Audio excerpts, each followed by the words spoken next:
Sekarang saya masuk ke mikrotiknya, admin. Oke, passwordnya Ctrl C, IP address print.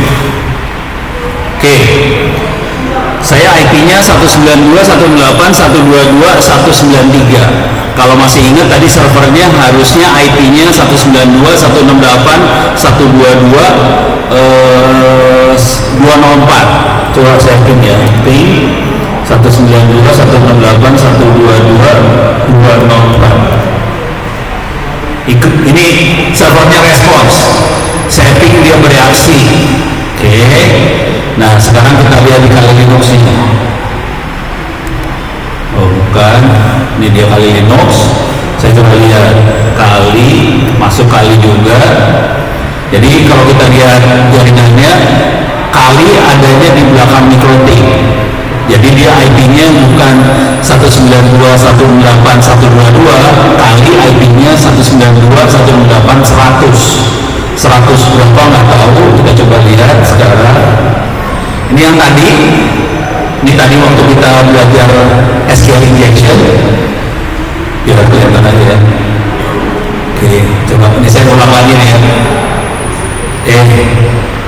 Ini saya IP-nya berubah begini. Coba bentar. Saya IP-nya berubah. Saya gedein dulu. Saya ngecek IP address ya. Kali Linux IP-nya berubah.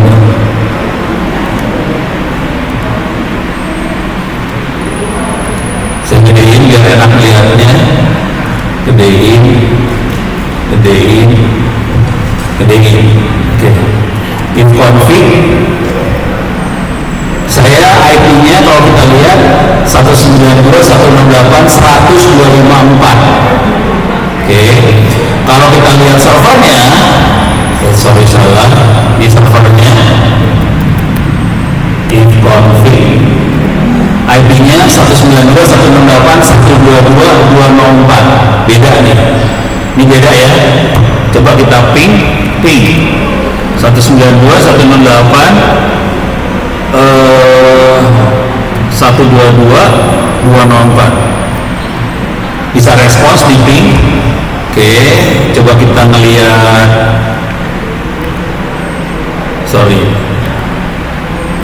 Web. Oke.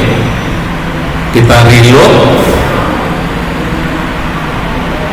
Ini coba reload juga. Oh alah. Oh, oke. Saya lupa. Si ini perlu NAT-nya belum aktifin nih kayaknya. Siapa namanya? Saya masuk ke sini. Routernya ada masalah sedikit, bentar. Networking. Nanti udah dinyalain kayaknya kalau nggak salah.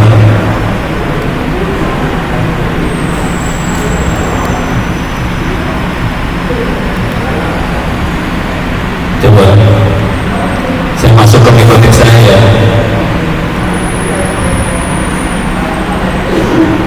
Masuk konsol, admin,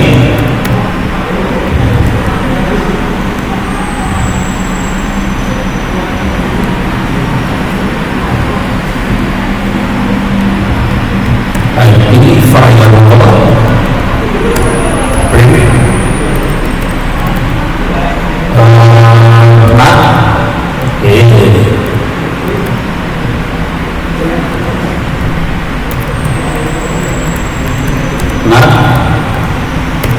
print, udah nih, nanti udah jalan. Kenapa nggak beres? Nggak jalan ini. Ini mikrotiknya udah. Ini soalnya saya pakai mikrotik paling baru, ada rewel nih. Aduh, kenapa ini mikrotik doang? Saya ganti mikrotik ya.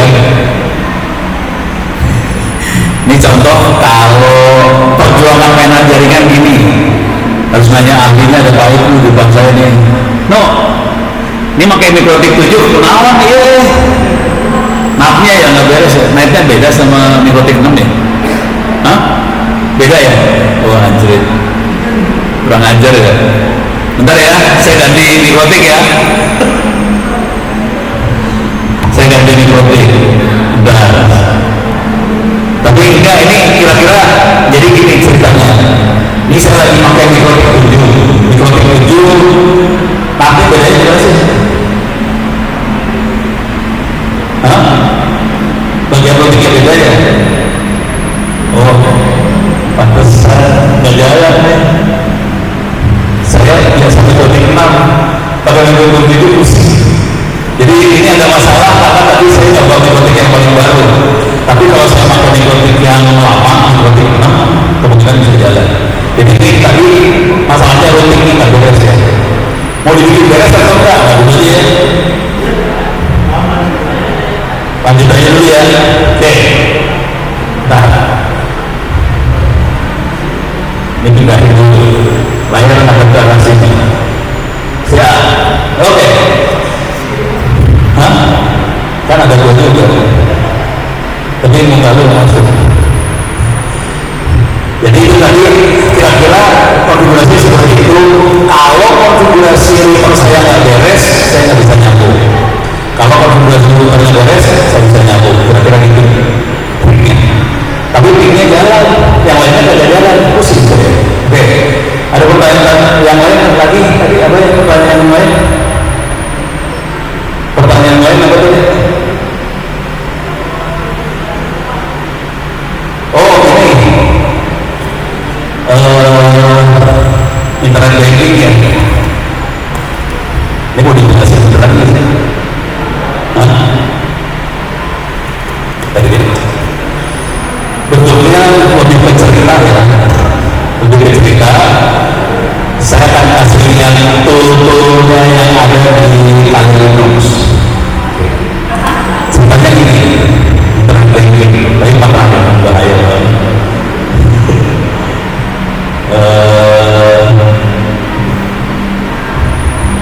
Saya lagi mikir nerangin yang gimana yang agak sopan.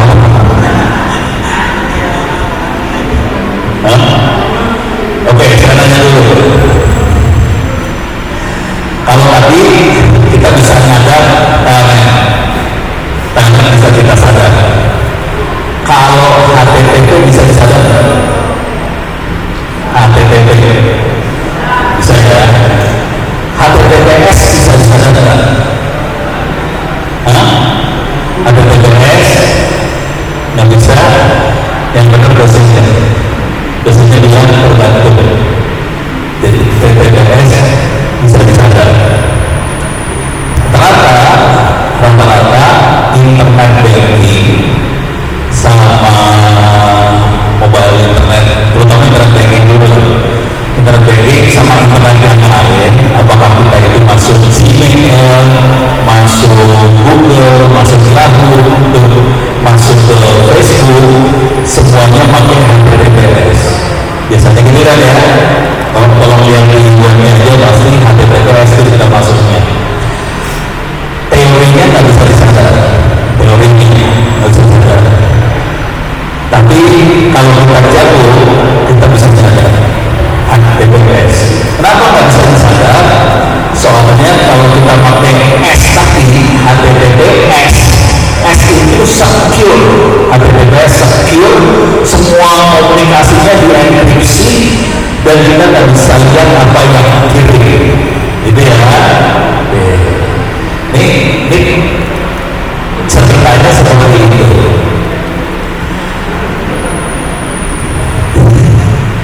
Saya kasih lihat di kali ini saja alat yang bisa kita pakai untuk menghajar HTTPS.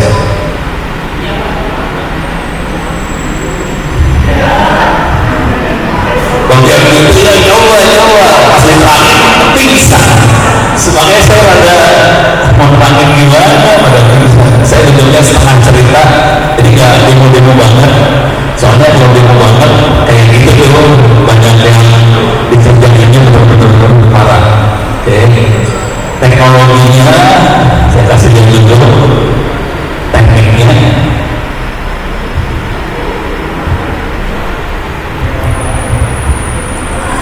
Pertama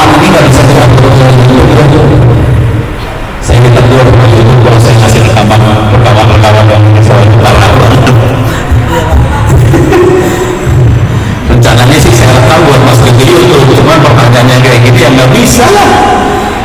Jadi masuk sini ya, ke atas. Ini serangannya namanya MITM. Oke, man in dia, man in the middle attack. Jadi serangannya namanya MITM. Ini sekarang konsepnya aja, konsepnya cara terangnya itu kira-kira kayak gini. Ada yang lebih sederhana nggak?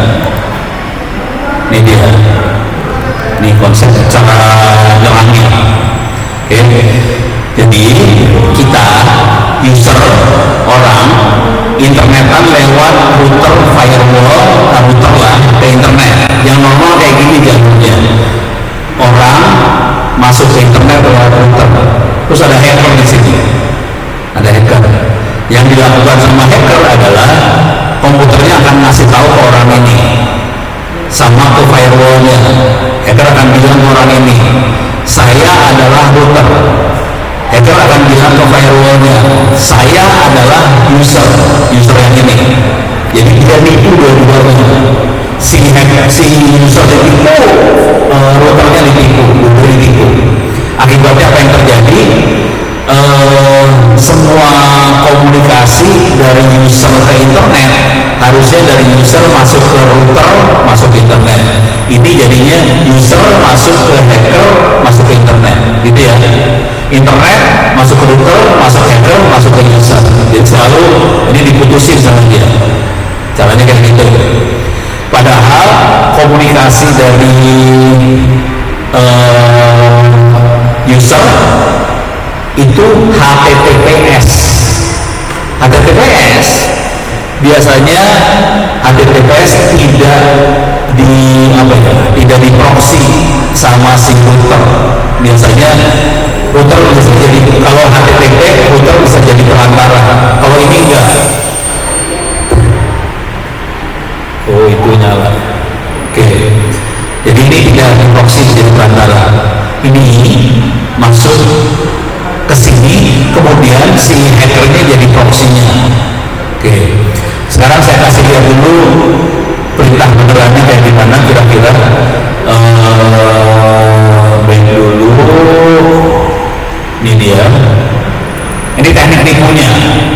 Teknik tipunya di sini sebenarnya. Ini teknik tipunya ya.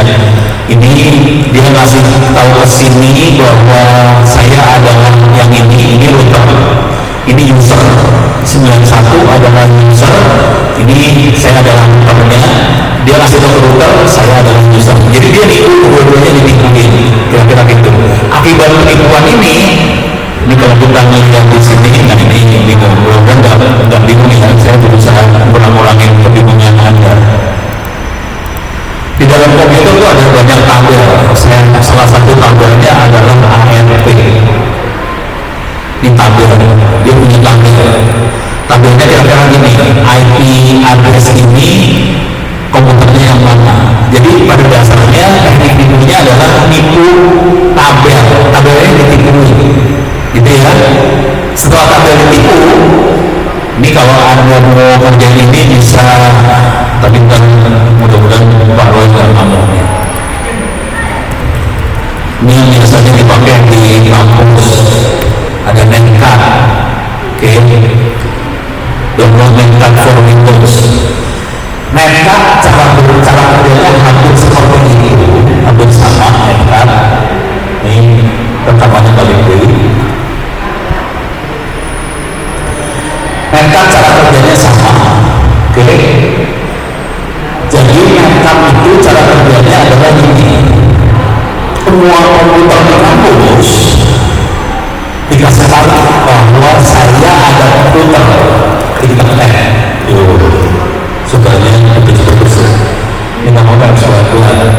Jadi kita akan kasih tahu ke semua komputer yang ada, semua komputer yang ada di sini juga dikasih tahu saya router internetnya kampus. Akibatnya semua laptop itu tertipu, dan waktu dia mau komunikasi ke internet dia lewat saya dulu, bukan langsung ke router. Karena semua lewat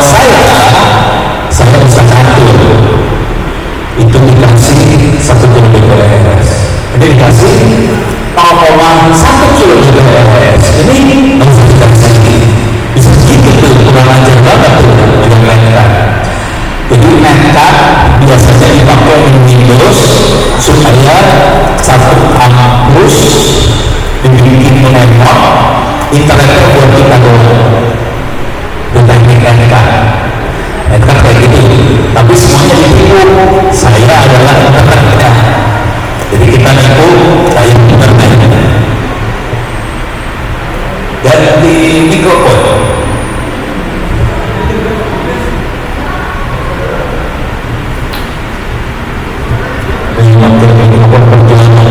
ini bagus. Dan kalau yang ini caranya kita nipu, karena kalau tadi NK biasanya di kampus yang isinya kaum fakir bedouin, gitu kan. Sebenarnya kita bisa internet kencang, yang lain dibikin pelan, semuanya kita harus kita kencang sendiri, yang lain pelan. Itu NK. Kalau yang ini tekniknya lebih kurang ajar dari itu. Jadi kita tunggu supaya kita semua masuk ke komputer saya. Kemudian itu di Linux ada software namanya MITM Proxy. Ulang ya, MITM Proxy. Fungsinya apa?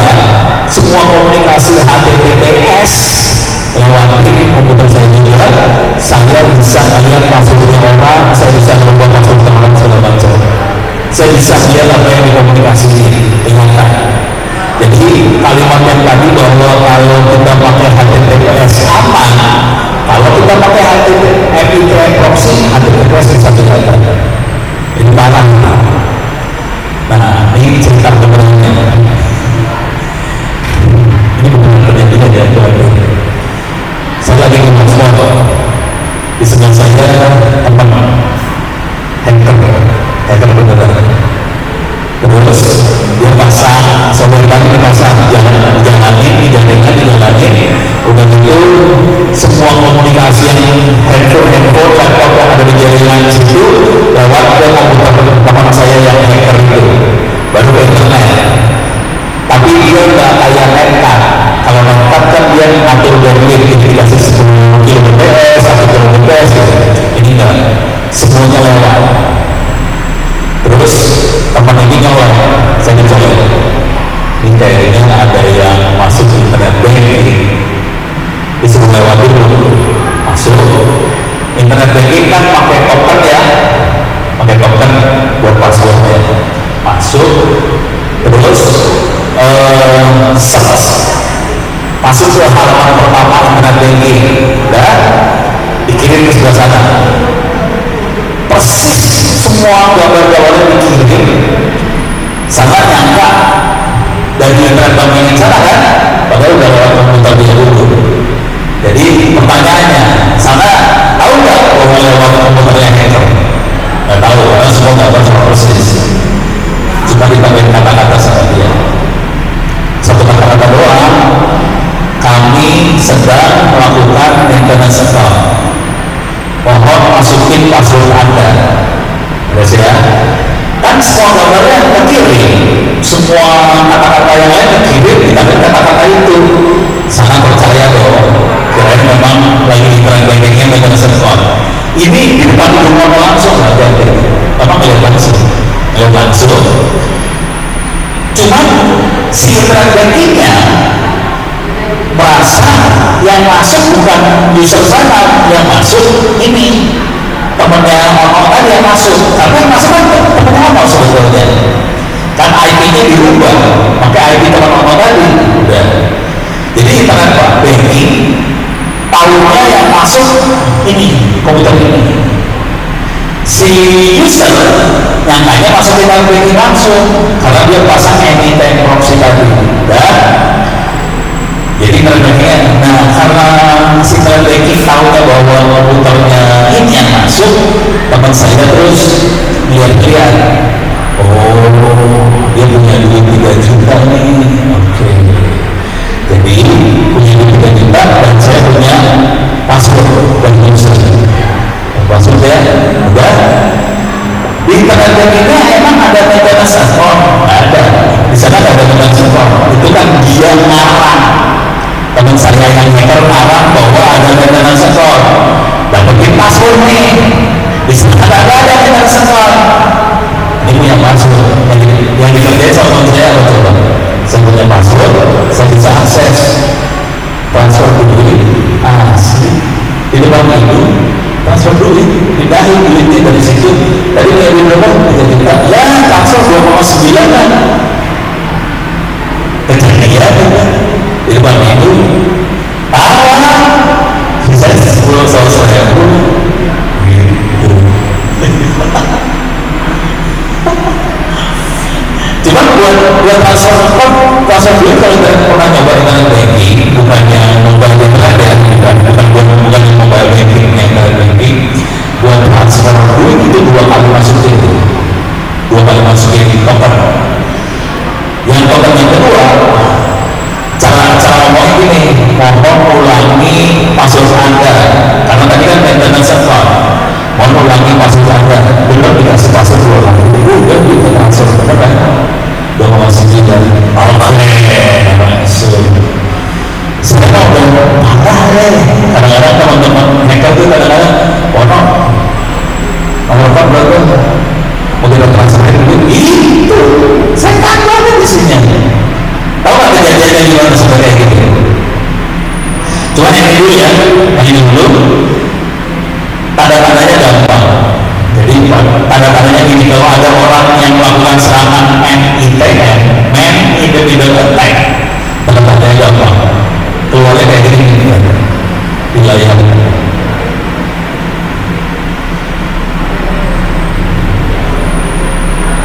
Oke, di luar ini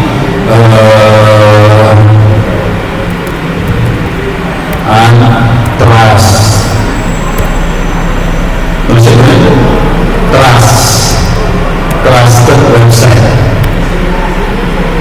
kayak gini untuk gambarnya keluar gambarnya kayak gini nih, ini keluar kayak gini nih, the site security certificate harus keluar.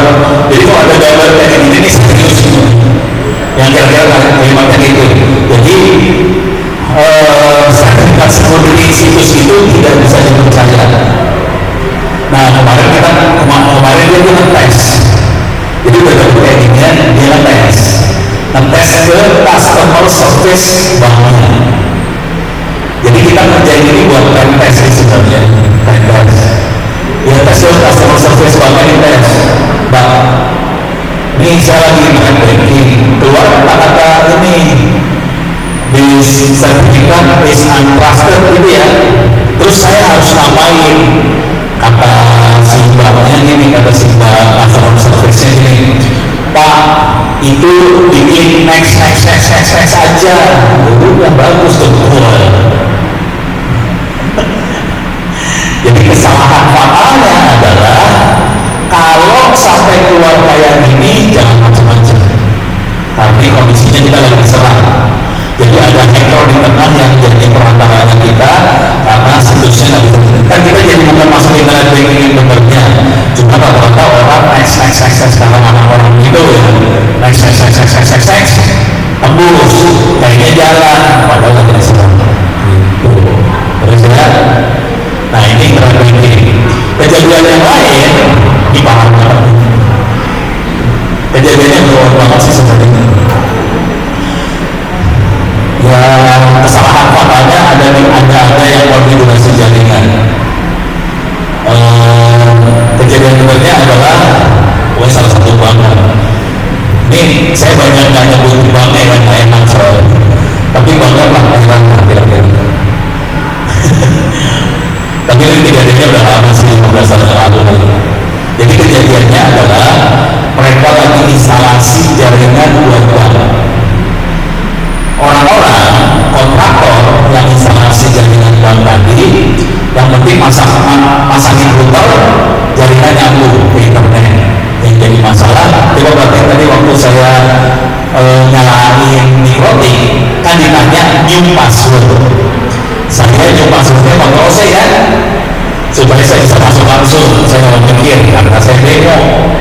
Ini kejadian sama kontraktor yang instalasi router buat internet banking. Passwordnya OC bagus, masuk. Udah gitu orang dari luar kan isinya orang jahat semua dari luar ya. Dia tes dulu, user admin, password kosong, masuk. Password udah bagus, udah gitu kontak saya ini kontaknya,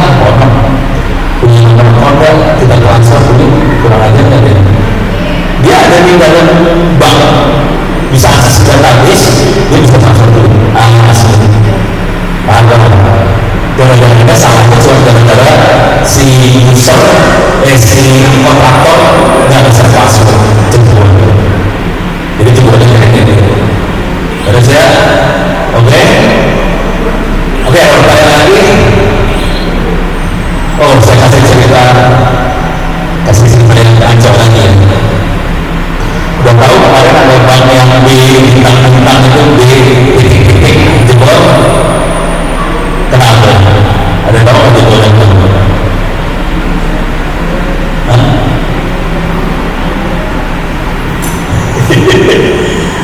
Kenalnya semua ya. Tahu ransomware? Ransomware? Oh nggak tahu. Ini ahli juga semua benar-benar nggak tahu bunyinya apa.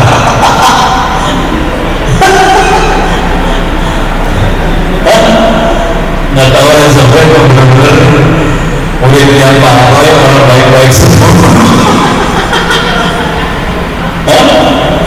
Jalur syariah semua ini, aduh, habis juga ransomware nggak tahu, buset. Jadi gini, pelangnya dari mana? Belum pernah merasa kemarin semua ini pada ini ya, udah pernah ada yang pernah ngerasain, terus gimana? Tangis. Ini selalu langsung semua. Jadi ransomware itu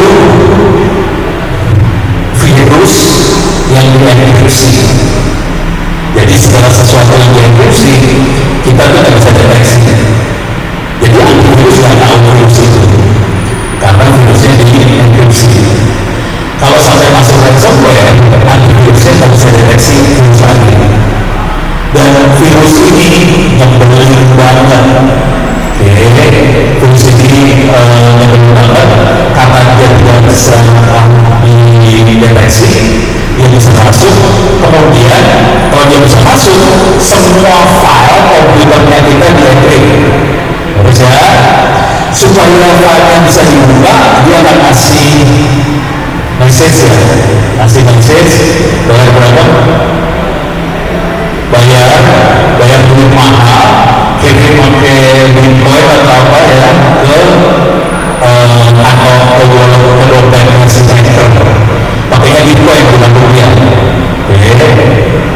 Tapi begini, saya pernah kasih ceramah sebelah saya hacker yang bikin sembuh, yang udah instan, alhamdulillah instan. Terus istrinya dijual sama kuliner, oh cadar, udah gitu dia yang 7/8 itu udah sampai kayak gitu, saking dia dosanya udah kebanyakan, akhirnya dia bisa, udah gitu dia cerita apa yang dia kerjain waktu dia masuk sebagai ahli menangkap itu apa yang dia kerjain. Hidupnya enak asli, cuma nggak bertambah. Jadi kalau sampai virus ransomware itu masuk, kita nggak bisa deteksi dan itu semua file dia ini ya. Kalau kita bayar, kira-kira dia bakal ngasih key-nya nggak? Nggak. Jadi banyak yang nggak ngasih juga. Jadi kita transfer duit, kita berbayar di transfer. Itu yang dan ini juga terjadi sama banyak itu. Yang sering kita tidak tahu adalah pada saat itu virus masuk ke komputer kita, sebelum di-encrypt, dia copy semua file komputer kita ke hackernya. Tahu nggak? Nggak tahu. Jadi kalau sampai ransomware masuk, dia masuk semua file komputer kita di-copy ke sana, baru di-encrypt. Jadi walaupun kita bayar, dia ngasih kunci password supaya filenya bisa dibuka, file kita udah di-copy sama hackernya. Misalnya di komputer kita ada file-file apa segala macam, ada file-file yang isinya tentang apa istilahnya, nomor konten, apa segala macam, ya udah gitu. Kalau mau nyoba ngerasain ransomware, mau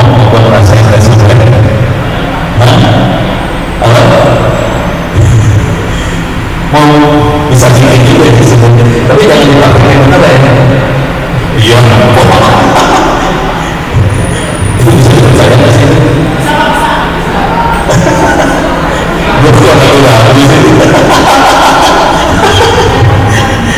Yang itu satu bebek gue nggak berasa.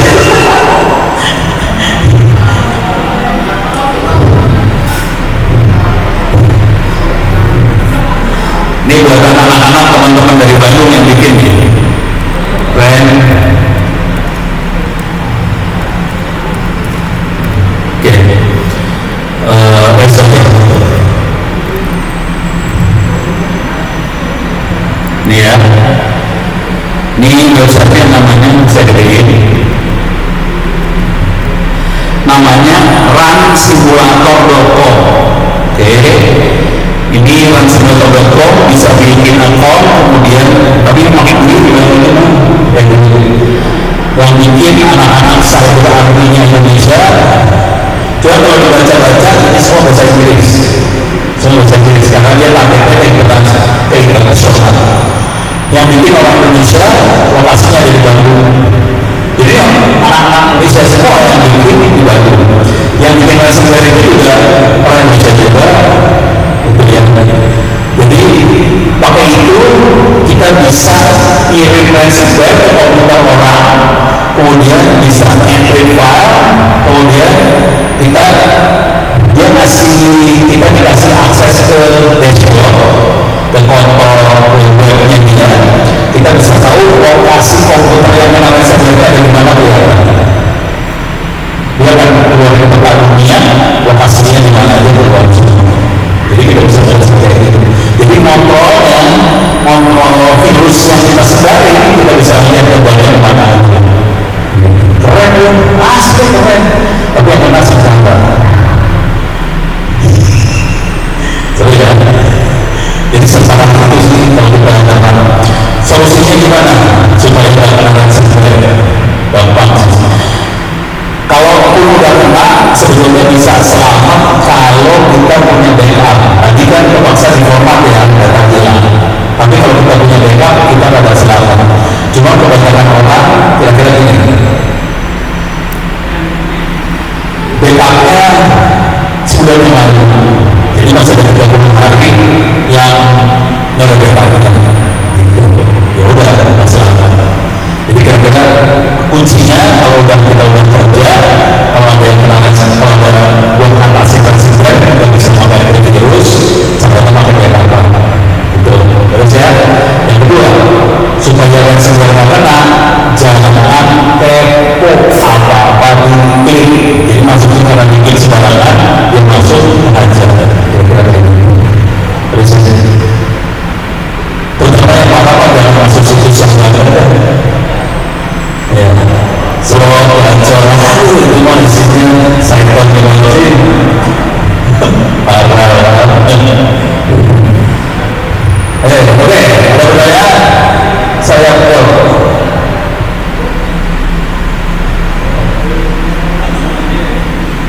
Izin bertanya Pak.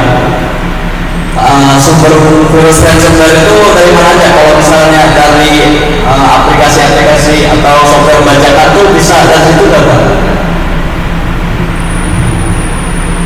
Oh sekalian sudah begini. Ini teknik ngobrol ya, selalu. Tapi jangan dipakai beneran ya. Buat pengetahuan.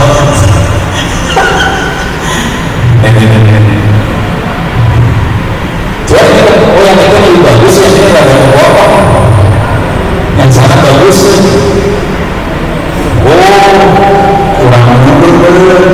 Tapi kita tahu yang bagus. Saya masuk ke dalam sini dan nyalain gitu kan. Ini contoh tempat ini ya. Ini tempat virus-virus yang ada. Pernah masuk sini belum sih? Nih, belum ya? Luar baik-baik semua. Ini tempat saya nyolong buku. Coba dulu ya, ini tempat saya nyolong buku. Udah padat ya. Cuma kalau diklik, nih, oke, saya klik lagi. Ini buat nyolong buku, tapi langsung dia bikin ini lagi nih, Shopee, banyak iklan-iklan kayak gini, termasuk virusnya ada. Ini tempat nyolong buku, saya klik dulu.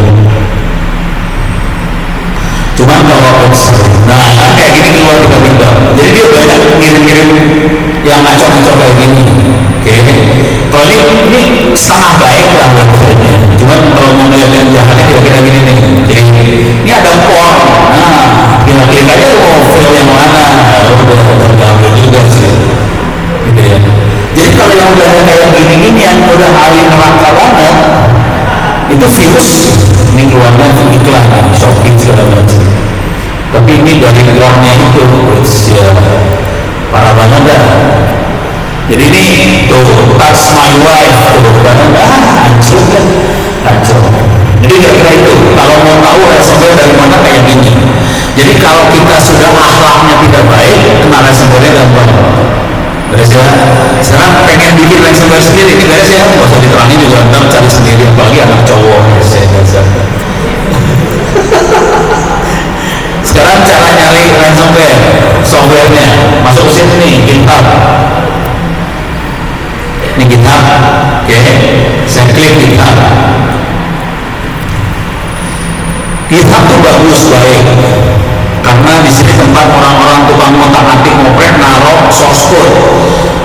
Termasuk hacker-hacker gitu suka kayak gitu tuh.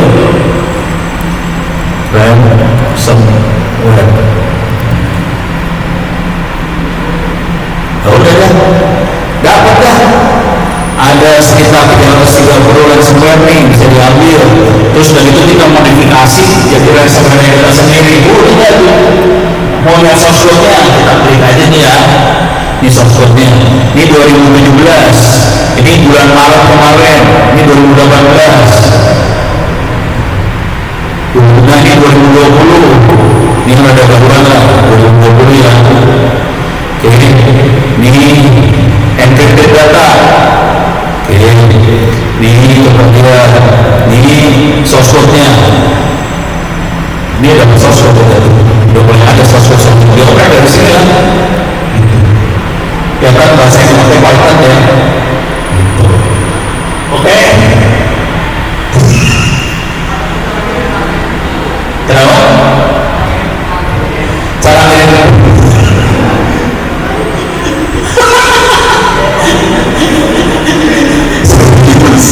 Penasaran ya. Jadi lakukan semangat. Bukan hanya ransomware ya. Pertanyaan sederhana dulu. Pakai WhatsApp? Pakai WhatsApp. Suka dapat attachment? Ada itu Pak, biasanya yang datang penipuan tuh yang BNI amal tuh gitu-gitu. Ya udah, caranya kayak gitu. Tapi saya langsung blok aja kan. Udah tahu begini sebenarnya. Sesederhana ini.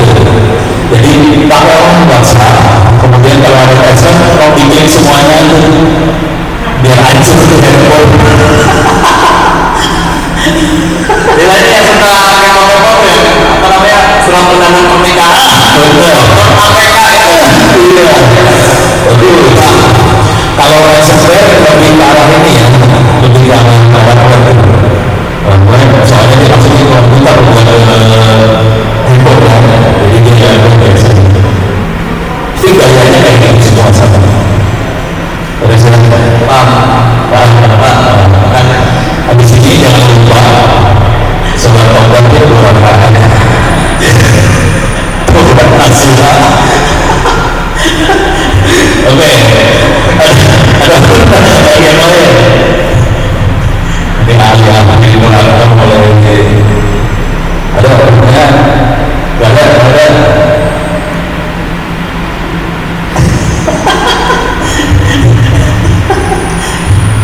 Belakang. Begini aja hitam sama pertanyaan ya. Tadi pasal ada pertanyaan yang aneh-aneh. Tadi gue perasaan ada yang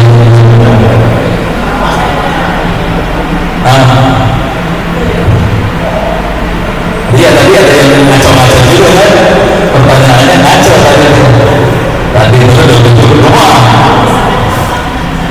kalau udah jahat juga. So pertanyaan tadi ya, jadi pertanyaan kalau melacak handphone yang hilang itu ada misalkan itu berapa versi yang kita bisa kerjain kira-kira gini. account yang kita tahu, account Google-nya. Kalau account Gmail yang kita tahu, kita bisa masuk ke account Gmail tadi, tinggal masuk ke sini, ke Google.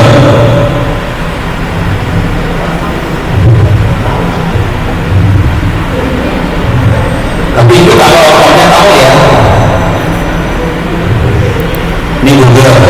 Ini kan saya masuk login pakai account yang ini nih, saya ini buat saya nih Monopogo ya.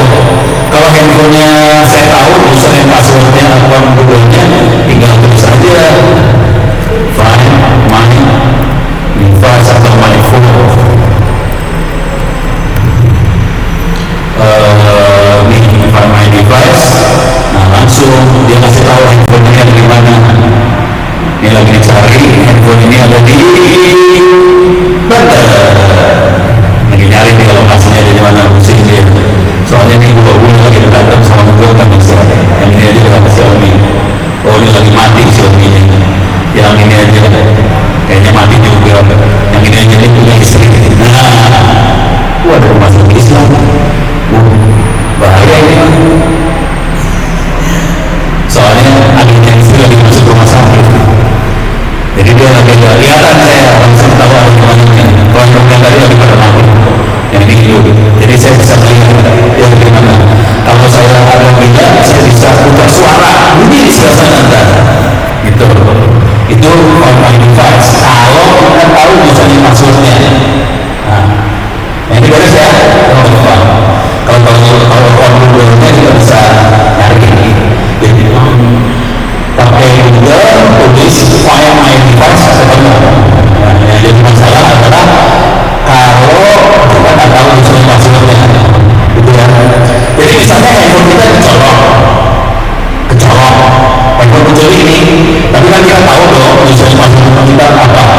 Kita harus cepat masuk ke pakai komputer, masuk ke akun Gmail-nya, find my device, ketahuan tuh handphone ada di mana. Kecil. Beres ya? Ini beres ya? Nah, kalau misalnya handphonenya hilang, kecolok, tapi kita nggak tahu username, terus kita nggak tahu handphonenya dari mana kan? Lebih susah. Itu harus kenal teman yang kerja di Telkomsel langsung. Benar. Jadi semua orang Telkomsel, Excel, Akses, segala macam, dia tahu lokasi handphone misalnya ada di mana masing-masing handphone, pakai email, pakai SIM card dari mana bisa tahu. Tapi orang yang bisa akses ke informasi tadi cuma si adminnya operator. Kalau kita nggak bisa, jadi kayak gini caranya. Terus, sini, oke, ya. Jadi mulai dari sekarang cari kenalan orang dagang. Ini cerita benernya sih. Jadi banyak sekali orang kirim handphone hilang, udah gitu otak,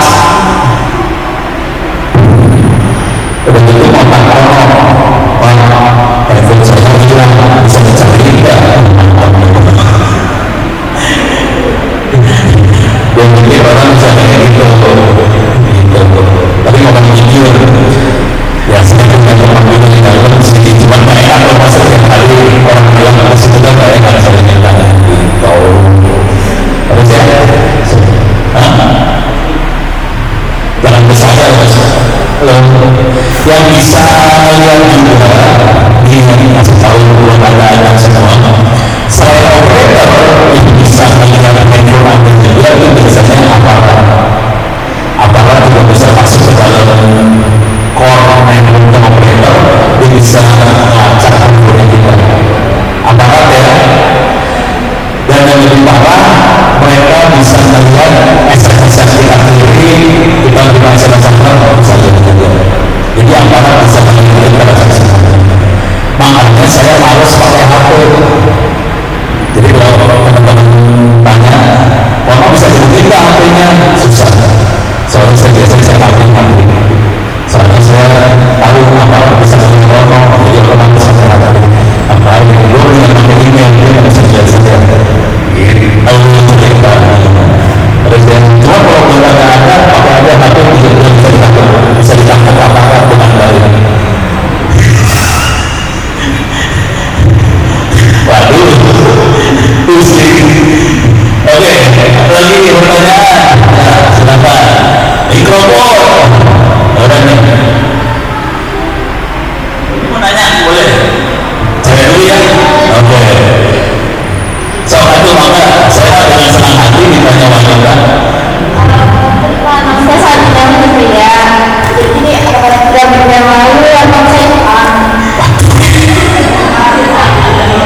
hilangnya di mana? Oh jangan sedih dengarnya. Itu masih penting. Laptop kan harga 3 juta 4 juta ya. Tetangga saya bukan pinjol kena berapa? 100 juta pinjol. Jadi nggak boleh kan pinjam dulu, ternyata dia pinjamnya seberapa, tapi kan nggak dilunasi, terus bunga sampai 100 juta. Udah gitu bapaknya teh mau buat masjid. Bayangin, ini anaknya pinjam duit sampai 100 juta, bapaknya mau buat masjid, itu rumahnya sampai dijual buat lunasi ini anaknya. Dan itu saya kebetulan tinggalnya bukan di menengah ke atas ya, tempat saya tinggal itu menengah ke bawah, jadi saya lihat banget. Ini yang tadi yang mabok sebelah rumah persis, jadi rumah saya sebelah bangunan di panggilan. Iya di situ 100 juta dijual. Terus di ujung jalan sana kena 60, terus satu lagi kena 100 sekian juga. Ngerinya dijual kan? Jadi kalau cuma laptop, jadi cara ngeliatnya ini ada yang bisa sekali. Cuman kalau yang itu kan kesalahan dia bikin dulu. Kalau yang ini kan setan yang lewat. Yang mudah-mudahan kita disebutkan. So, lihat, bentar. Ini katanya temannya akan berhentian.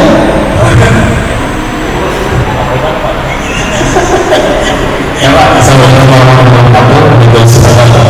Pak, nama saya Ari. Mau nanya soal keamanan website Pak. Jadi kan karena kita kan emang belajarnya tentang website kan.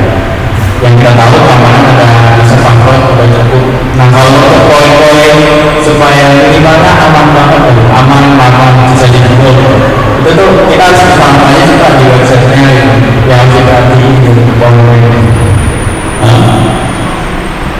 Itu juga sama, tenang. Jadi gini, kalau mau ngerasain menjebol website, jadi gini, kalau kita berpikir dulu itu, kalau pengen tahu cara orang jebol website, kita cari contekan orang jebolnya gimana.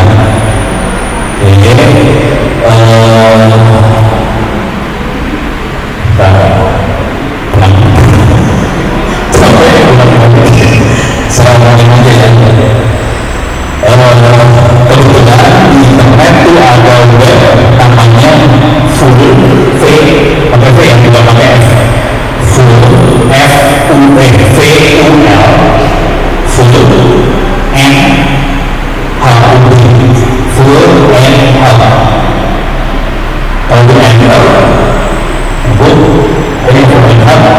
kalau itu n itu dalamnya banyak file. Jadi ini ceritanya di fullnh.com itu tempat hacker mendownload server-server bentuknya file ISO buat install. Jadi server-server buat install yang kita bisa serang. Seringkali di fullnh itu yang kayak orang main game lah, kayak game kan suka ngasih chip buat contekan ya, contekan buat makan. Nah di fullnh.com selain dia ngasih file ISO-nya, dia ngasih contekan. Jadi kalau mau ngerasain gimana orang cara nyerangnya, biasanya dia akan kita bisa dapat feelingnya dengan cara ngambil itu, terus masakin gimana mereka nyerang. Jujur nyerangnya bukan dari sini password, bukan bisa jadi password oleh mana dari bapaknya jadi password kan, kita nyerangnya lebih mudah dari sini password. Contoh tadi yang saya ceritakan ini SQL injection kan bukan username password saya terangnya ada form terus masukinnya kan saya satu orang apa itu masuk data. Kalau yang lebih benar lagi mah pakai cross-site scripting, kita masukin script Java dan jadi kayak gitu caranya. Jadi kalau ada sesuatu yang input kita masuk ke data. Jadi yang harus hati-hati bukan cuma password. Yang hati-hati adalah kalau ada form itu kita bisa masukin sesuatu, kita harus koneksi supaya orang yang masukin yang macam-macam lewat situ. Itu kalau dari input. Nah kalau di server ini yang mau saya terang di sini tapi udah ngerti saya terangnya. Jadi di server kita biasanya menginstal namanya IDS, Intrusion Detection System, IDS. Ini software yang sering saya pakai, ini free, namanya Snort, SNORT, Snort. Jadi IDS, Snort saya install, nanti dia akan lihat ini yang masuk bayar atau enggak, kira-kira gitu. Yang lain lagi ada yang namanya Web Application Firewall, WAF. Itu bisa kita install juga di Apache web server. Jadi kita bisa macam-macam. Cuma ini rahasianya kalau bikin web server yang aman. Saya kasih lihat orangnya lah, ini kan orangnya dia itu orang satu ini tanah.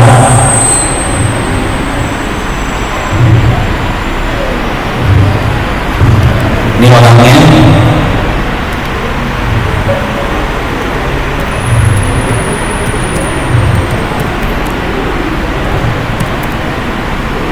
Ini dia. Ini makhluknya. Yang aneh ya. Ini orang manusia. Oke. Anak ini dia programmer pakai Python. Anda semua bikin web makanya bahasa apa? PHP. Oke. Yang mau kalau mau cepat biasanya pakai framework ya. Bisa pakai apa? Laravel, ya pakai itu semua kan? Untuk IG ya. CI, pakai CI, pakai Laravel, sudah cepat ini. Dia nggak pakai jadi yang pertama kalau mau aman jadi cara berpikirnya gini, karena Anda semua pakai PHP, hacker belajar cara ngejeboli web PHP. Kebayang ya? Karena kan lu semua pakainya PHP, hacker bilangnya PHP nya dong. Kalau kita pakai Laravel, orang ngejebolinya pakai CI, orang ngejebolinya karena ada namanya PHP. Dia tidak pakai PHP, dia mungkin pakainya Python. Akibatnya yang terjadi ini di Penhan, kalau Penhan ya, Penhan punya banyak web, semua webnya PHP kecuali web yang dia bikin pakai Python. Udah gitu ada saya sama kan Penhan ada orang yang itu di sini kan, tolong dong Python aja, untuk Python aja hancur semua kecuali yang disatukan aja. Jadi trik yang lain yang sering kita pakai akhirnya sekarang adalah kita pakai yang nggak biasa dipakai orang. Sama. Tapi akibatnya harus belajar sendiri. Dan dosanya kan biasanya PHP ya. Ya udah kita belajar lurus. Tapi belajar lagi yang Python dari selama. Terus ya. Tapi kalau masalah buat lulus, PHP-nya dibelajar dulu. Kalau enggak, ada nilai itu di Anda. Oke, oke. Ada pertanyaan ini, saya berapa sih? Oh iya, sama dong sama sini. Udah, ini satu, udah situ 3 kan? Sini 3 juga ya. Hah? Oh beda kampus. Ini kampus apa? Ini kampus apa? Hah? Oh ini kampus mana? Apa? Ya iya beda. Kayaknya lebih gue tahu. Ini kayaknya lebih sopan.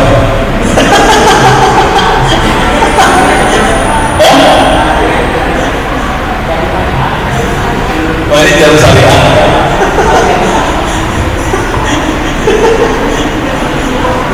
Sudah syariah. Oke, ada lagi pertanyaan?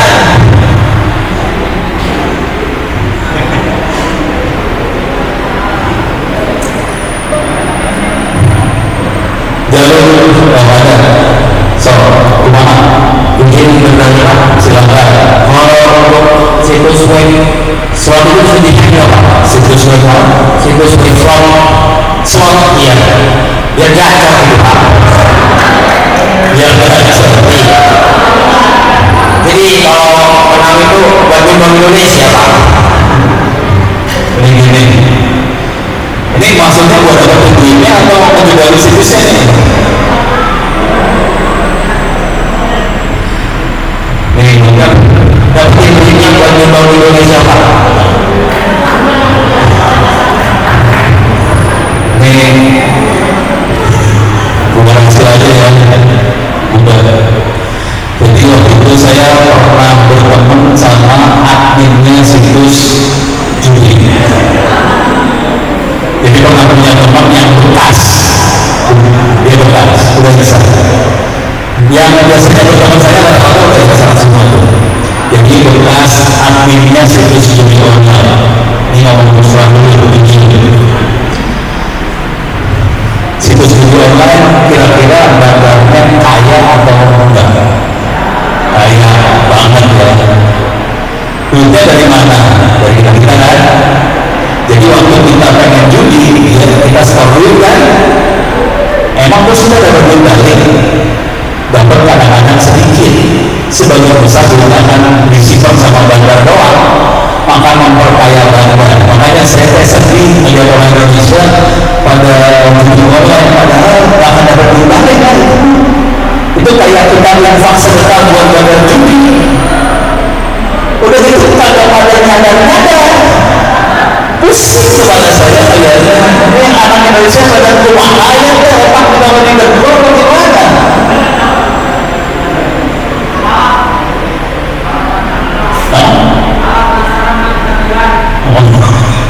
Iya benar, kita harus bisa.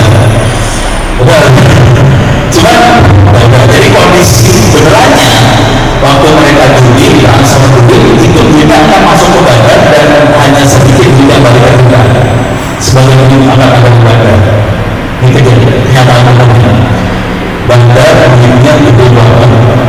Kan kita judi mana berapa sebentar bukan ya? Itu kan saya kalau satu orang, kalau jutaan orang ya kenceng. Nah ini kejadiannya. Ini anak yang insaf tadi cerita ke saya. Dia pernah jadi admin judi online. Dia yang membangun itu semua. Dia minta apa aja dikasih. Lu minta apa? Rumah dikasih. Lu minta mobil dikasih. Pokoknya hidupnya di beresin. Tapi lu harus awal-awal di situs online ini. Akibatnya apa? Hacker yang menjaga situs online, hacker betul-betul bukan sembarangan, bukan sembarangan, dan mereka punya lebih daripada kita. Itu betul-betul. Jadi bukan bodoh lagi. Oke, terus ya.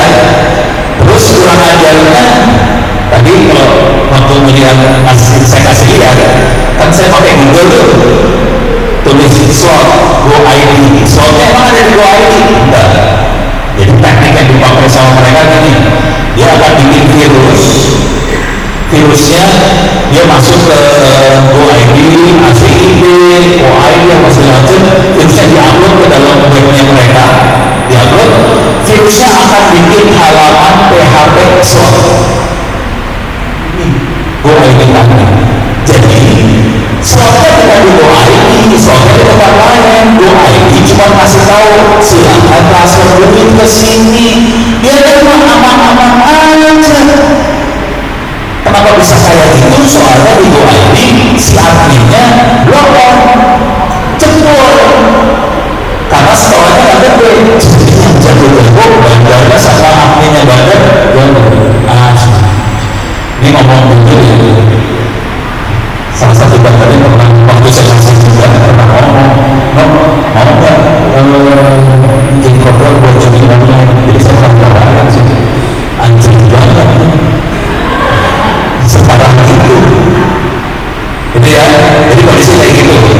Jadi kalau mau nyerang, Anda harus baru bisa nyerang.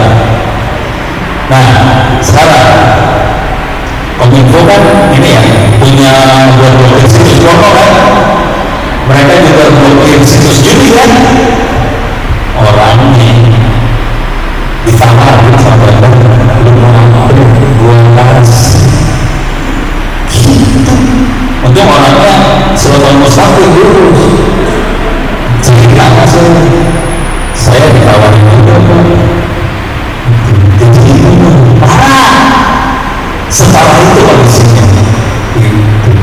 Jadi kalau mau nyerang bisa dicoba, cuman itu harus lawannya bukan orang sembarangan, sebesar wajah beneran, cuman ahli neraka. Dengan menjadi ahli surga kan, wajah beneran. Dan sekarang itu bisa menyerangnya, tapi itu orang jauh mas. Dan mungkin ada masalahnya kita dedikasi. Kadang-kadang kalau kita nyerang, kalau dia tahu kita nyerang, misalnya kita nyerangnya gila banget, mulai diganggu, sekran, dan nggak bisa nyerang, lu mau apa, rumah, Messi, apa, asli, segitu dulu godaannya segitu, asal siapa aja. Jadi bukan masalah teknik, kadang-kadang masalah akhlak, iman, benar,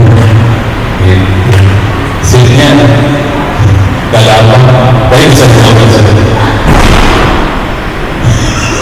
Langsung nyambung itu, gitu ya. Gak langsung dialog, saya gak langsung jawab soalnya saya tahu lawannya ganas. Dan pengalaman gak boleh menjadi. Soalnya orang ngobrol langsung, ketemu langsung. Tapi banyak saat ini, banyak saat yang sekarang mah dari para lagi yang begini. Yang kebayang ini. Jadi kebanyakan orang yang kayak gitu misalnya banyak sih ngomong, soalnya ngajurin orang lain. Udah jago bahwa aku nggak sembarangan,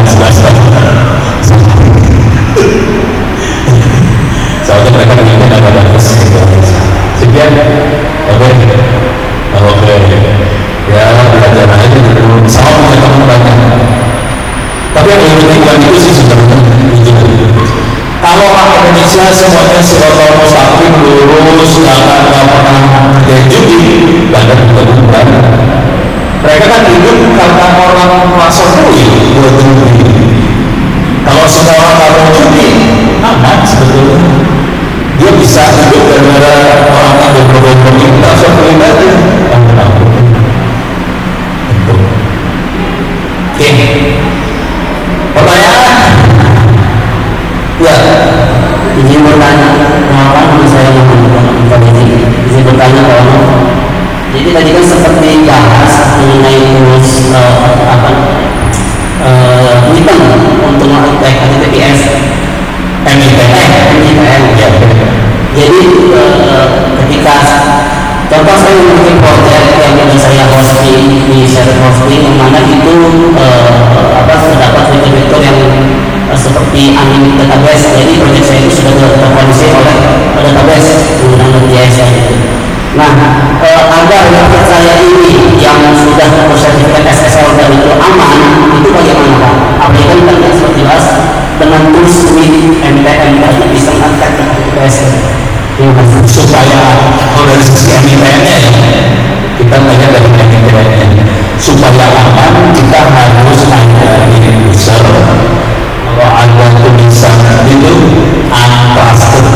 website, putusin sama orang.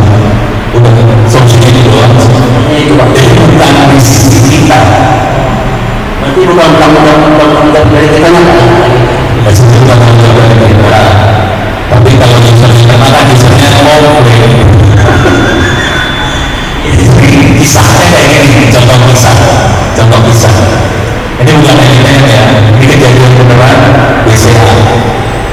Jadi waktu itu BCA kayak gini, no, kita jalan yuk keliling Indonesia. Masalahnya gini, nasabah BCA tertipu ratusan juta rupiah, dan itu bukan satu nasabah, banyak yang kena tipu. Jadi ini kalau bank dapat perintah dari nasabah, tolong transfer duit sekian ratus juta di sini, banknya akan terjadi kan? Pas duit ditransfer, nasabah baru sadar yang itu menipu. Terus duit bisa ditarik ya? Nggak bisa. Duit baru transfer kan? Banknya nggak bisa disalahin dong, dan bank nggak bisa narik duit yang udah dia transfer. Yang bisa kita harus ngomong ke sebelah sana, Mas, duit yang transfer tadi kalau dibalikin, ya sanakan maling, nggak akan dibalikin. Nah, kejadian sebenarnya kira-kira ini kejadiannya. Jadi ini nasabah BCA transaksi luar negeri sangat singkat, pakai email, pakai Gmail segala macamnya. Cina, saya ingin beli mainan pabrik kamu 2 kontainer harga 300 juta, tolong dikirim kontainernya ke alamat ini. Nanti Cinanya bilang, oke, kasih waktu seminggu, produk akan selesai, kita kirim.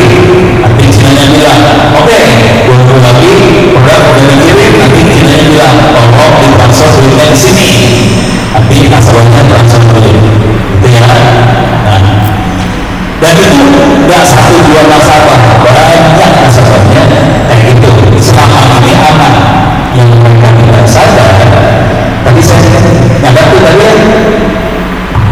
itu tadi komunikasi email Cina bagus banget ini banyak sekali.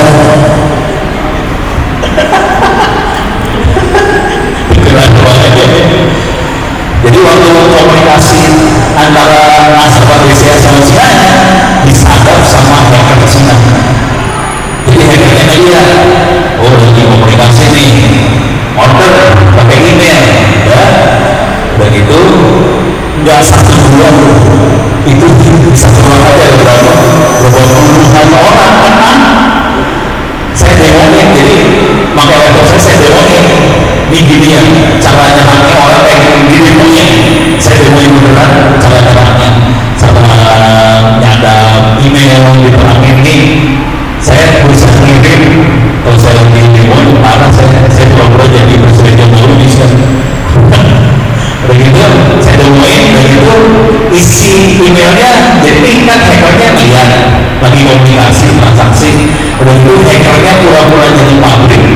Dia kirim email ke orang keuangan yang ada di Indonesia, emailnya isinya gini, bahasa Inggris ya, barang 2 kontainer udah dikirim, silakan transfer duitnya ke akun ini. Dibayangin yang terima email orang keuangan kan nggak ngerti urusan hackingan ya. Dapat email kayak gitu, ditransfer duit ratusan juta ke Cina tadi. Udah gitu nggak bisa banyak duit kan?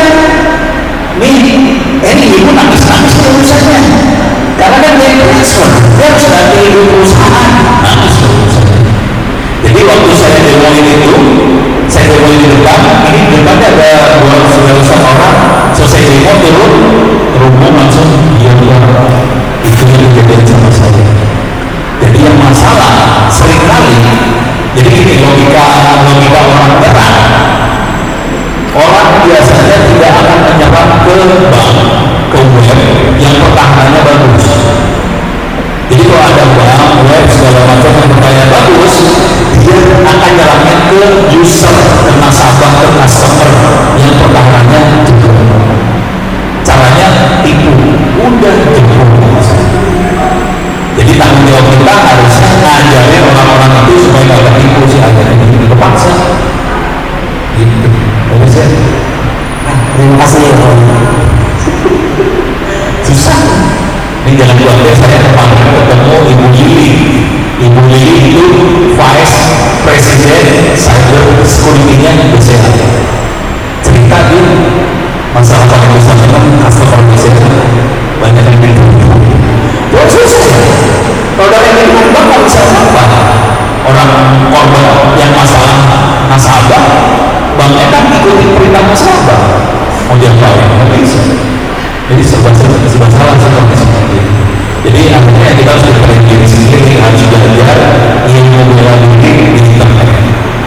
Ini buat perempuan nih, buat perempuan sekalian lagi masih ingat.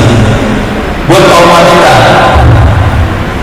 korbannya sampai yang rekornya perempuan ketipunya 2 M. Ini laki-laki jangan ada yang praktekin gue gambar di tempat satu. Terus ya, saya ceritain tekniknya nih. Jadi masalah ngomong. Jadi teknik serangannya sederhana banget. Mulai dari yang gampang dulu ya. Korbannya sepupu istri saya. Korban sepupu istri. Oke. Cewek cari cowok pacar di internet. Udah gitu adalah anak diri sebagai pas pampres, pas pampres. Begitu nih ceweknya bilang, ini orang Sumatera Barat tadi ngomongnya udah, telepon dong.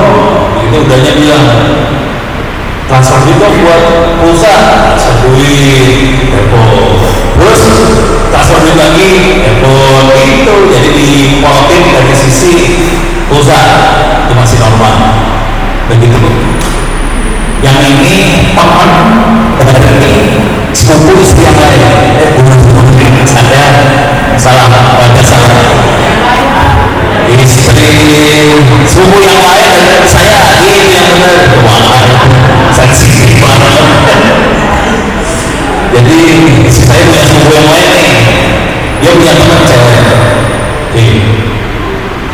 Tektokan sama orang di Facebook cowok. Begitu di cowoknya ngajakin kopdar, kopi barat kan. Datanglah ke cewek ini. Waktu sebelum kopdar cowoknya bilang, ini dari pagi ke sore tentang kopdarnya. Buat kopdar ini lu bawa aja lah yang HP segala macam supaya waktu kopdar kita bisa tetap online apa segala macam. Bawalah laptop HP kopdar. Siang makan di mall mana, sore makan di mall mana, malam sebelum pulang si ceweknya bilang saya mau ke Alfa, mau belajar dulu ke rumah.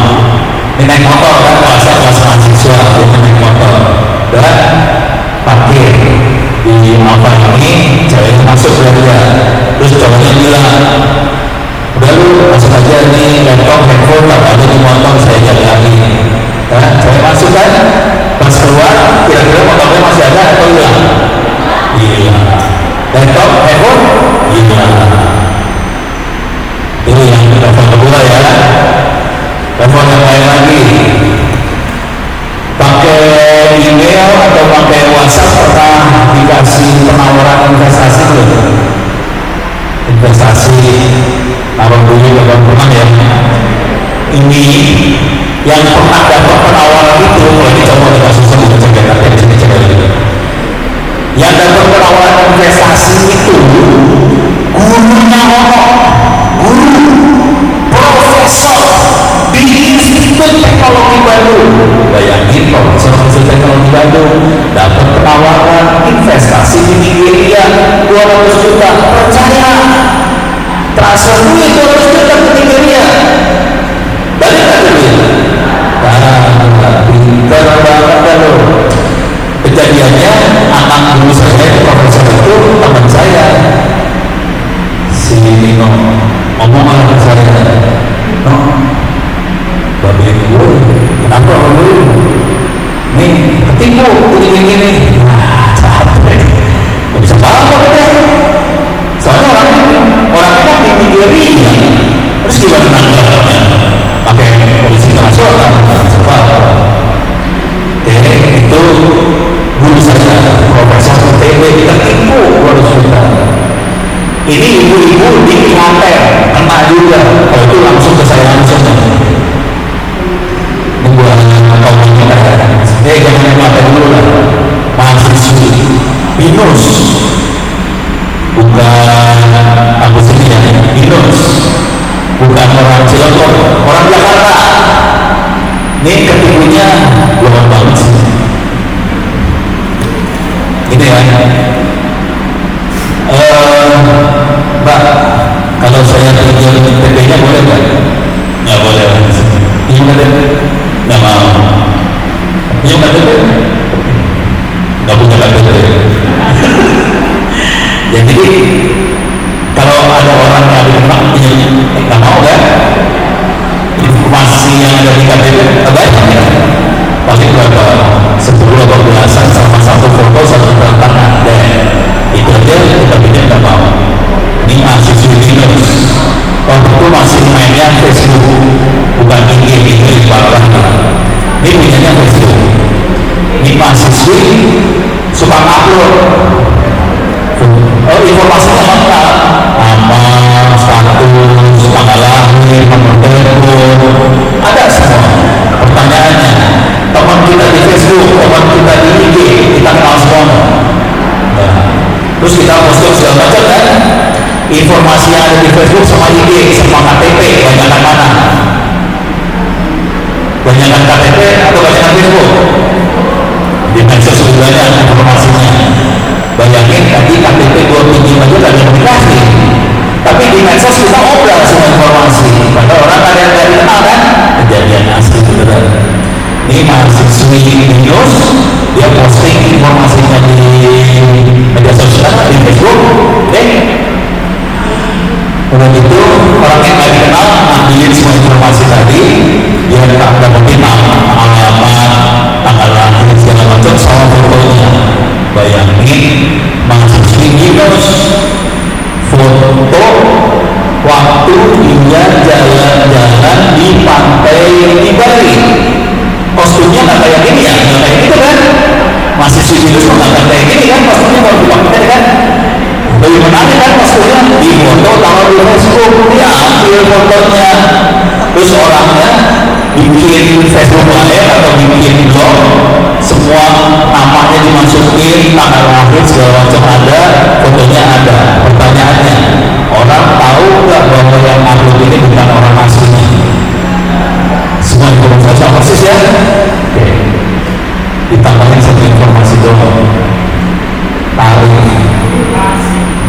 Oh asik. Saya tambah lagi. Itu nggak sampai sejam sesudah diupload handphone mahasiswa itu bunyi kering mbak kalau ini bisa mbak jadi teknik buat ngelangkah karena kita posting aja banyak udah bagus sering-sering aja postingnya gitu. Itu mahasiswa Linux. Ini yang dua ini, yang satu kenanya 300-an juta, satu lagi 2 juta. Ibu-ibu. Ini kan ibu-ibu ini masih anak muda semua ya. Ini kasusnya ibu-ibu ini cara. Tapi ini cowok-cowok jangan dipraktekin. Ibu-ibu sukses, dia jadi gue yang ibu sukses, duitnya banyak, cari suami. Kalau dia dari suami di kampus seperti ini di Cilegon, udah nggak ada yang orang dia gajinya 100 juta sebulan, terus ngapain gue nyari lu yang belum punya gaji masih mahasiswa? Dia carinya di internet yang duitnya kemungkinan banyak dan orangnya pintar. Udah gitu pacaran, padahal kan gampang ya. Kalau nyari foto cowok ganteng di net kan gampang, tinggal nungguin aja foto cowok cakep banget keluar kan, enggak fotonya dimodif-modif dikit pakai AI banget jadi bagus juga. Pacaran yang ibu sama ini, kalau kawin sama orang Indonesia kan susah ya, ada numpang kawin lah, ada apa segala macam itu semua dia tuh. Yang ibu-ibu di Klaten yang komunikasi langsung sama saya, dia kasih saya emailnya dia kena 300 juta. Satu lagi yang di Pondok Indah teman saya yang komunikasi, dia kenanya 2 kali gara-gara itu doang. Itu kalau yang Pondok Indah yang nyerang dari Nigeria, kalau yang di Klaten yang nyerang dari Malaysia. Ditipu, diajak kawin sesederhana itu aja. Terus mau-maunya udah gitu, karena ini cewek pembelat pengen kawin, cowoknya minta apa aja transfer.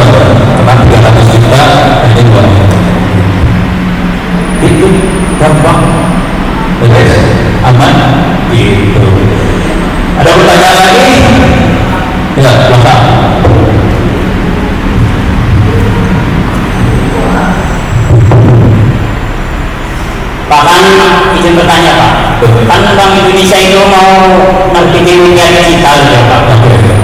Terus keamanannya itu gimana Pak? Katanya itu pakai sistem blockchain. Blockchain Gimana? Oke. Blockchain itu data. Ini saya ngomong sederhana aja ya. Blockchain itu database. Kalau kita sederhanakan. Jadi gini, ada udah pernah mainan Bitcoin belum? Belum. Bitcoin digitalnya itu belum. Di dunia itu ada namanya Bitcoin, ada pokoknya koin-koin kayak gitu. Ethereum segala macam. Itu dunia. Di balik itu ada data. Jadi inilah yang namanya bank, namanya duit kan kita pegang. Cuman catatan bahwa kita punya duit berapa. Kalau kita buka akun di bank, catatannya ada di bank dalam bentuk database. Nah, database yang ada di bank ini bisa kita create, bisa read, bisa update, bisa delete. Itu database yang ada di bank. Sekarang blockchain database juga, cuman dia cuma bisa create, read, tidak bisa di-update, tidak bisa di-delete karena semuanya dienkripsi. Konsekuensinya apa yang di bank database-nya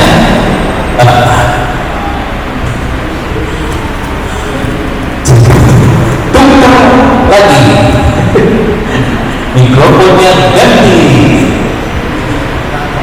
baterainya solar.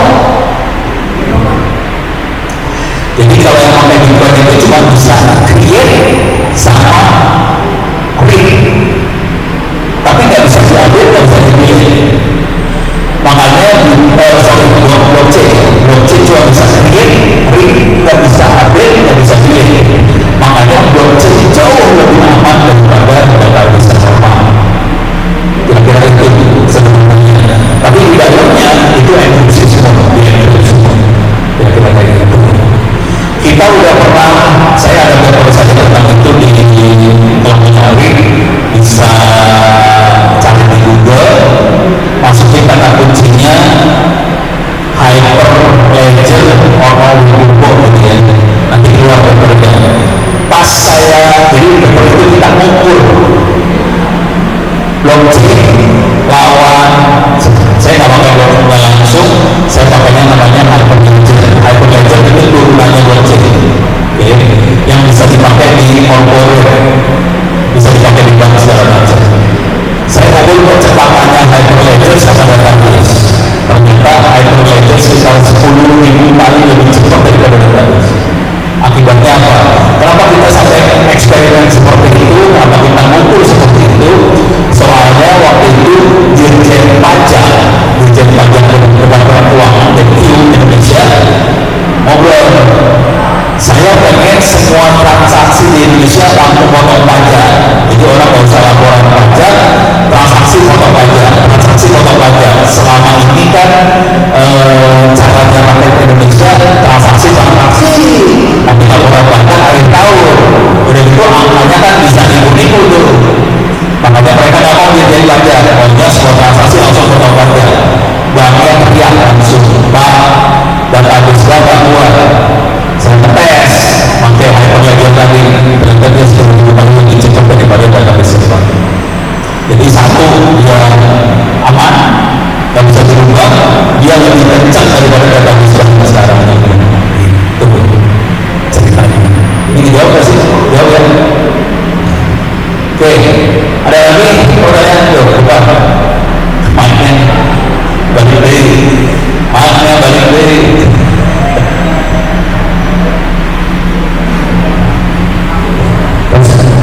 Ya, Pak Ibu bertanya, bicara tentang hacker itu, saya pernah dengar istilah yang namanya deep web sama deep web. Ya, itu katanya tempat bersarangnya para hacker. Jadi kayak ya transaksi jual beli ilegal gitu Pak. Ya. Nah itu beneran ada atau tidak Pak? Atau kita sebagai orang awam itu apakah bisa masuk ke itu dan sama dan Oke, kalau di web itu kira-kira gini. Waktu kita web, yang kita lihat kan halaman depan web. Di balik web itu ada database sebenarnya nggak ada. Itu database yang di belakang web itu namanya deep web. Orang-orang nggak bisa masuk ke belakang itu. Kalau kita bisa masuk, kita bisa dapat informasi macam-macam. Kayak tadi saya bisa pakai SQL injection, saya masuk ke belakang. Itu deep web kategorinya sebetulnya. Kalau deep itu cuma web, kita masuk ke belakang. Itu deep. Bisa nggak? Kalau kita jatuh bisa masuk ke dalam. Oke, nah sekarang enggak. Dark web itu web, tapi ada di nggak di dunia di permukaan, dia biasanya ada di luar dalam internet segala macam di belakang layar lah. Jadi kita masuk proxy ke situ bisa. Jadi biasanya masuknya ke Tor network. Tor itu proxy sampai dengan kita bisa masuk ke dalam pertanyaannya. Di dalam itu ada banyak transaksi, iya. Transaksi itu sangat. Contohnya narkoba, contoh lain lagi senjata, contoh lain lagi yang ngaco-ngaco dan apa-apa bisa. Abang kita bisa masuk? Bisa. Tor itu ada di kalian. Jadi kalau masuk situ bisa. Cuma hati-hati. Yang namanya orang jahat ya tetap jahat ya. Emang lu masuk situ orangnya gitu? Ada. Hati-hati. Kita masuk ke dunia preman. Jadi di sana jahat-jahat. Dan ini jaringan yang dipakai juga jaringan nggak bersih. Di dalamnya banyak server-server yang dipasang sama CIA kayak gitu. Jadi si intelijen Amerika monitoring pergerakan kita semua di jaringan itu. Karena mereka ngejar bandar-bandar narkoba segala macam di jaringan kayak gitu. Jadi kalau pertanyaannya apakah kita bisa masuk? Bisa. Apakah ada transaksi? Ada. Apakah transaksinya parah-parah? Iya. Tapi jangan macam-macam di situ. Namanya nyawa. Ini kejadian udah perang-perangan itu belum sih Bitcoin? Betul. Oh nambah, saya udah gak kuat tuh. Jadi Bitcoin itu dipakai juga buat mendanai teroris Indonesia. Jadi caranya transfer duit ke lewat bank biasa tak bisa. Jadi caranya dia transfernya lewat Bitcoin. Jadi si teroris Indonesia pakai Bitcoin, terima di dompetnya dia, terus dipakai buat bikin bom yang bunuh diri itu ya. Jadi pakai itu. Tapi anak-anak intelijen juga bukan anak bunuh juga ya. Mereka attack tuh. Jadi tentang orangnya. Gitu. Jadi gitulah. Kita harus jaga lawan jatuh dunia itu seru. Apalagi mereka semangat itu seru banget. Jangan ngomong kita. Terus ya. Oke. Ada lagi pertanyaan kiri kanan depan belakang. Mana? Oh siap. Nih. Kita. Saya capek. So, kumaha? Mati.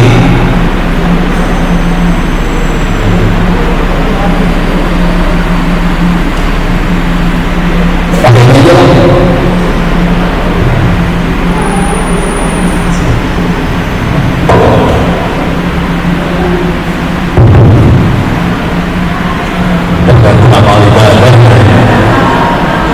Izin bertanya Pak terkait tema yang hari ini dipelajari ya. Saya pernah mengikuti seminar dari juru bicara Badan Sandi Negara bahwa ketika data itu di-cloning itu lebih susah karena kalau fisik kayak contohnya laptop itu kalau hilang itu ya laptop ada, tapi kalau data bisa di-cloning. Ya, di-cloning. Pertanyaannya, apakah data yang di-cloning itu meninggalkan metadata atau NFT gitu Pak? Cara kerjanya kayak ninggalin stack ID yang di-cloning. Kecanggihan gitu. Karena berkaitan sama kasus yang udah jam 3. Oh ya, sama. Karena berkaitan dengan kasus kejahatan yang ada di sosial gitu. Contohnya ketika saya memberikan patent ke dua institusi lembaga, ketika data itu ekspos, itu saya nggak tahu siapa yang bakal ada di mana gitu kelemahannya. Nah pertanyaannya itu Pak, Kalau di cloning terus kita tahu nggak di data dari siapa kemana segala macam ya.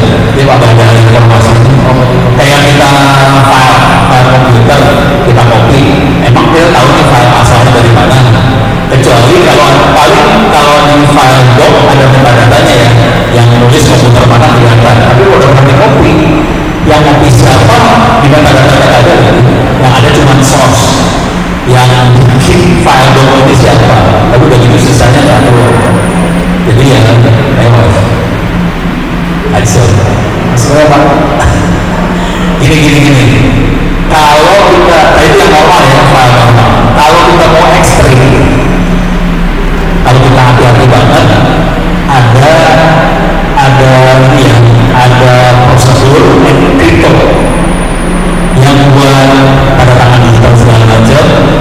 Di proses enkripsinya kita bisa nge-set yang bisa baca ini, sisanya ada yang bisa baca. Jadi kita bisa enkripsi satu file supaya hanya dia bisa baca, yang lain bisa baca. Cuma kita udah harus dengan asimetrik public key infrastructure PKI ya. Public key infrastructure ada private key, ada public key, dan itu kita pakai encrypt segala macam. Tadinya rencananya saya mau kayak gitu di sini, coba melihat tadi pagi saya stres udah berani. Kalau mau melihat teknik itu masuk ke channel saya aja, channel saya Ono Center itu di YouTube. Di situ ada penjelasan tentang data security. Jadi cari tentang data security, situ saya jelasin. Cuma penjelasan ini saya akan rekam, cuma saya nggak berani upload ke YouTube. Saya udah kali ditegur sama YouTube soalnya. Udah 2 kali dikasih warning, upload lagi video ini channel Ono Center dipilih sama YouTube. Dan itu warning udah parah. Udah boleh.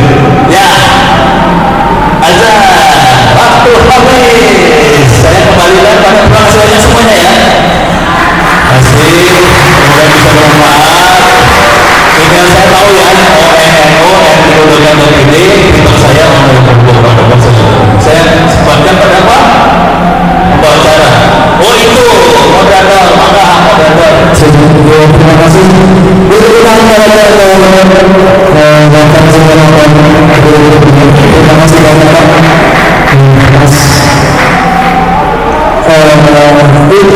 Semoga penonton ini bisa menjadi sesuatu yang investasi kita. Untuk menjalannya bukan kelihatan di depan sini diserahkan oleh